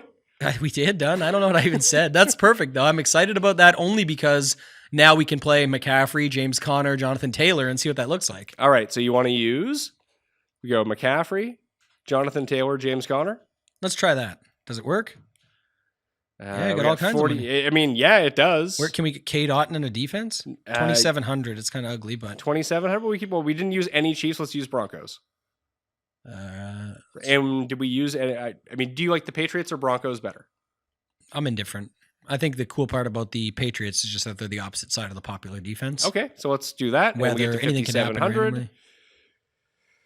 Fuck, we can get to McBride. We can almost get to Kittle. And we It's can the almost Kittle get to smash. Kelsey. Okay, one thing I want to look at real quick. If we though, changed if we can change Nick Westbrook-Ikena into Tyler Boyd, we can get Travis Kelsey as our tight end. let's do that. I mean, is there That's really... to me, that's like stuff I just don't care about. I know other people might be like, well, but why would you move off him? He scores all the touchdowns until he doesn't, until he does absolutely nothing in a week. Not that Tyler Boyd has ever done anything ever since joining Tennessee, but Sure. whatever. It's a random play. It's a one-off. It's like just an example of this stack just to show it off. That gets you a lot of what you're looking for. The one interesting thing is we don't have Minnesota Jacksonville, do we? I mean, I'm not on that game like you're on that game. So You don't have to. That's what I said. That I'm not even like against me. I'm saying like anybody out there, you don't need to be. I'm just saying that was a note of just stuff we were looking at. Like I wonder if people get to Aaron Jones there, do they just buy up the defense? And that's kind of the play. Like if you go Aaron Jones with Ingram in that build, you now have 4,000 for the D. Or you can change Tyler Boyd into anyone who's not terrible. You can change him into. Oh yeah, let's do that. I'm gonna go back to Westbrook-Ikene just to get a different version of the build. Hey, well, what's it? Which running back did you take out? Connors or Taylor? Taylor. So you took out Taylor, and you took out Kelsey, and you changed them into Ingram. And who? I went to Ingram And Aaron Jones. and put Westbrook-Ikene back in, and it landed me on the Kansas City defense. But that also gets you back up to, if you keep Patriots D in, that also gets you back up to $5,000 for a receiver if you wanted it. Instead of Westbrook? Instead of Westbrook-Ikena. Yeah, I was just keeping the stack we'd settled on. I'm just trying to see what that, like if there's a... Like this game got me to Jones, Ingram, so I got part of that game. I keep McCaffrey. I keep James Conner. I get a piece of Kansas City, but it's not through Hopkins or Kelsey. It's through the defense. And yeah, I feel like I got most of my pieces. I'm leaving out Jonathan Taylor here as an underdog at home against Buffalo. So I don't hate this build either. It projects pretty well. Or you can drop McConkey down to Josh Palmer and turn Westbrook-Ikena into Calvin Ridley. Let's do that for And then you have $400 more for your defense if you want it. Although that only gets you to Jets, Saints, Titans, Colts, Buccaneers. Like, it's not really doing much for you. It's kind of an empty $400 based on the build that we have. That's sometimes where the challenge comes in, but like if you go back to, you can't even do it. It's too much. What about, how much is Otten? Otten is 55. So here's what you can do. You can take out Josh Palmer and you just go Herbert Quentin Johnson and turn Ingram into Parker Washington as your receiver. Okay. We got to get a Parker version of this one. Yeah. So I'll take out Ridley as well for the moment. I'm going to keep Connor and McCaffrey, though. Yeah, I have Connor and McCaffrey, and I have an open tight end and wide receiver spot right now. I put Otten in. So you put Otten in. I want to get the McCaffrey Otten mini stack. That's all right, pretty so we got nice. Otten, and now we have $6,800 for a receiver. Did you try and keep Ridley over? No, I took the Titan side out. I don't know if you need the Titan side. I don't think you do. I was just trying to see what the... So you could have Pacheco. Or not Pacheco. You could have Pacheco. He's not playing. You could have Pickens if you wanted him. Yeah, it kind of lands you in an ugly zone there. So I'm with you on maybe just leaving Ridley out completely. What's a game we're not touching that we have here now? Like if you wanted to get your Adams. We have no Jets. Oh, let's get Wilson into this one for a second. We don't have enough. Well, you can make it work. And then you have to get rid of Aaron Jones probably. I'm taking his ass out. Yeah, move him out. So no Vikings. For right now. So let's move. You can either have a $6,300 receiver or you can play like Najee Harris or Rico Dowdle. Can you play Kelsey? You could play Kelsey, yes. And then you land on like the New Orleans. I don't know what to do here. This is why this gets tricky. I mean, you can leave money on the table. That's okay. Oh, of course. I was just trying to see like, man, you really. How much is Addison? Addison's 53. 3,500. Philly. Oh, look at this one, man. Okay, let's see it. Herbert, Addison, no run back. McCaffrey, Kate. Addison doesn't play on the Chargers. No. Sorry. Herbert, Quentin Johnston, no run back. Yeah. McCaffrey, Otten, James Conner, Garrett Wilson, Parker Washington, Addison, and you land on the Philly D against Cooper Rush. That's pretty nice for a secondary stack build. There we are. And I guess to me, I would feel like there's pop in here. Like if Quentin Johnson has a big game, it all depends on the Quentin Johnson. It brings Herbert up, but you have McCaffrey, James Conner. We've got Addison. We got our value play, but like Kate Otten can have a big game. Garrett Wilson could have a big game. The Philly D could smash. This is kind of solved the last problem for us, maybe. Like, I don't know, if you were just building a pure boom lineup, who would be the boom guys for you if you had to pick three that are, pretty fair priced? One second. I want to play this lineup. I just entered it, but I do want to do one more thing, just as a quick little pivot here. Let's take Justin Herbert lineup again. Let's take out, how do I do this? Eagles D and turn them into Falcons D. And take Christian McCaffrey and turn them into, no, can't do it. Let's turn Falcons D into Washington D. So what do you have? Take turn McCaffrey into Barkley and Philly D into Commanders D. And now we have Barkley in that lineup. If you think Barkley's the smash over. Yeah, I'm not. You're not there? I'm not leaving out a San Francisco piece like I told you earlier for that. And you didn't get to like a Debo or a Jennings or something in that. I mean, just turn Addison to Jennings and make it easy on yourself. That's fine too. Yeah, exactly. If you want to do it that way. I like Addison because I think he's a good natural leverage play on the slate. He's in that mid-range. He's not Jefferson. He's not popular Aaron Jones at a running back position. So he fit that for me. But yeah, I don't have and much. Then I take out Garrett Wilson. I put in Juwan Jennings. And then my flex, I can have Jonathan Taylor again. So what is the full build? It's less correlated than the one that you put up, obviously. But Herbert, Quentin Johnston. Yeah. With Barkley, Connor, and Jonathan Taylor. Barkley, Connor, Jonathan Taylor. I'm going to just get the projection off it. So it was Barkley, Connor, Jonathan Taylor. Juwan Jennings and Parker Washington. Connor, Jonathan Taylor. Juwan Jennings and Parker Washington. With Kate Otten and Commanders D. Kate Otten, Commanders D. How much is Commanders D? There we go. Found it. 31. And Washington I got to put in still. And that leaves me 5,100. Who was that? 5,100 would be Juwan Jennings. Juwan Jennings. Yeah, it's about 5 points off, but it's pretty solid. Yeah. And same type of idea. Covered a lot of those games and areas. All right. So you want to build a boom lineup? Yeah, let's round it out with a boom lineup. Let's just say like kind of not going away from what we had. It fits some of what we already fit in, but now we would know the stack that we can fit around it. So it's like, who are the guys? Is it McCaffrey and James Conner with, to start? You feel best about those two? Yeah, I mean, that's not going to be that dissimilar from any other lineup that we've built so far. That's fine. I think if you start with those two, we felt Parker Washington was our value boom guy. Let me just take a look at that for a second. So wide receiver, ceiling projection, and just try to take a look at who the cheapest guy who pops out is. Very, very few of them. Noah Brown is actually the highest of the cheap guys. Yeah, let's put him in. Maybe keep Washington in just for now, just in case. So Noah Brown, Connor. It's funny because the answer to the boom question at running back in the low 6,000 is probably actually Kareem Hunt. Let's put him in. Not James Conner. I think Connor's a better play overall. I think you can play them both, though. We got value.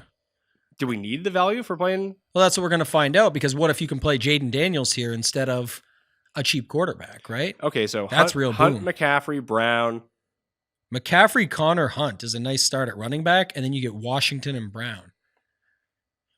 And now, who did you feel was like the best version at tight end? Is it Cade Otton, or is it going to be going down to like Taysom Hill? I mean, I like Henry more than Hill. So let's use Henry. Play the Henry Hill. Let's see. Kittle, Kelsey, Otton, McBride, Ingram are your top 5 in terms of boom rate, which makes sense. I think they're the 5 highest priced quarter tight ends. Hunter Henry is by far the best below $4,500. All right, let's use Hunter Henry. I like that.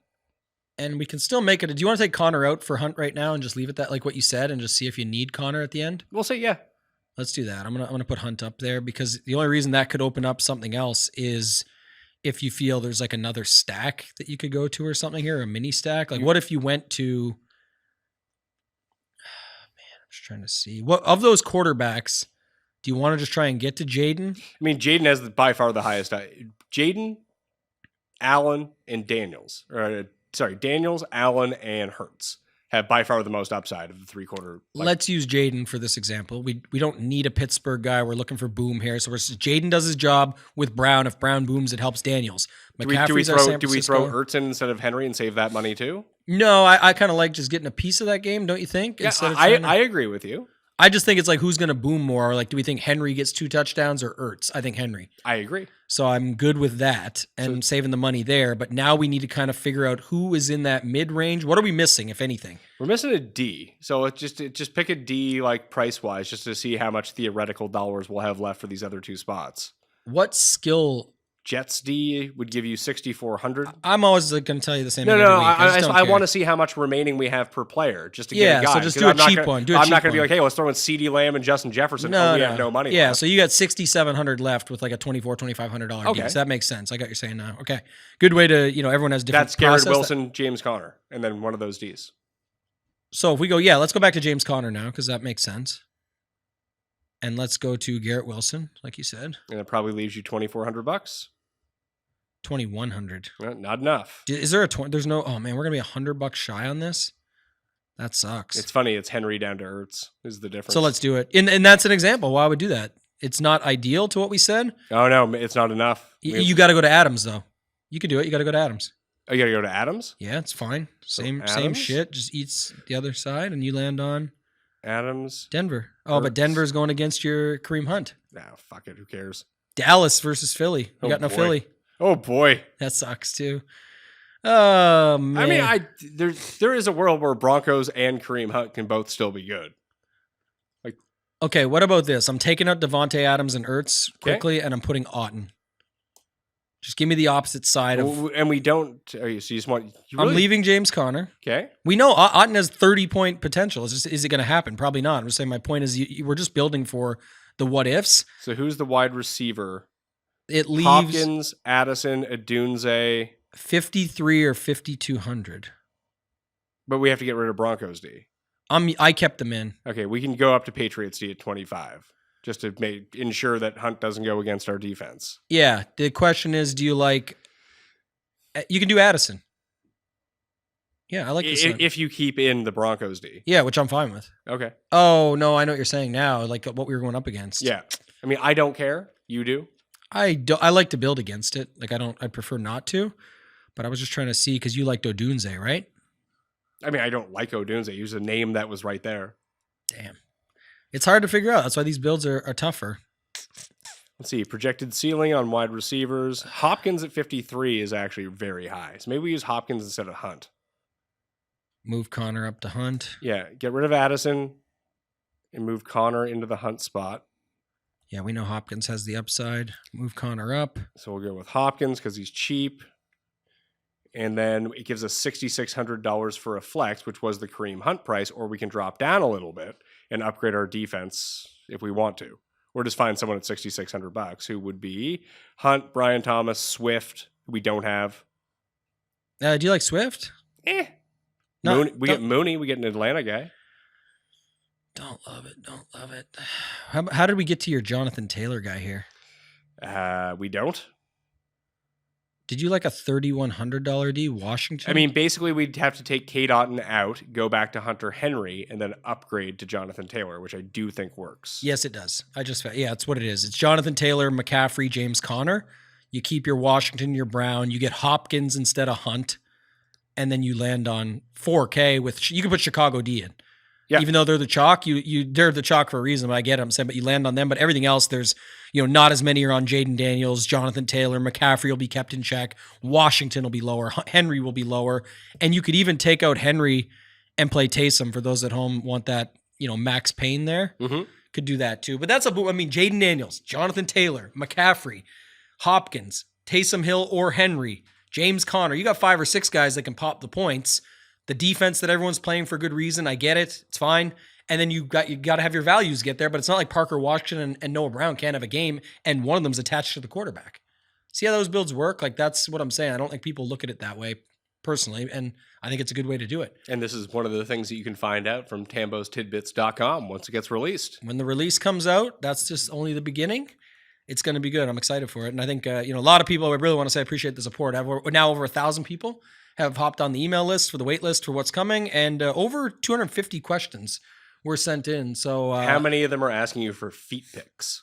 None, but there's at least a handful of people saying, how do I win the Millie Maker? So, great ideas. Did you tell them? Because you haven't told me, and we've been doing this show I did for not. ages. I'm not, like I told people from the start, it's to help out the project. I'm not answering them one by one, going back and forth. I've shown them. I've used them to create the second part of what's to come. The first piece of the puzzle, and the release date will be announced this weekend, most likely. If not, hopefully tomorrow is the plan. All right, so get yourself on the email list to figure that out. ShipItNation.com. Code Mayo gets you a discount over there, and at ToeTaginTambo on X for where I'm guessing he's going to release a lot of this stuff. I'm at the PME. You use code Mayo at Underdog.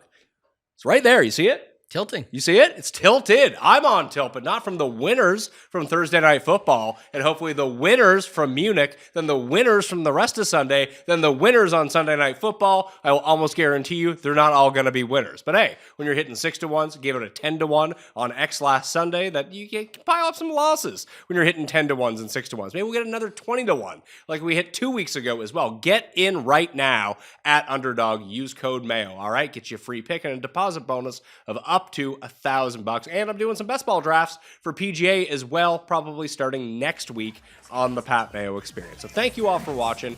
I'll see you next time. Pat Mayo Experience! Experience!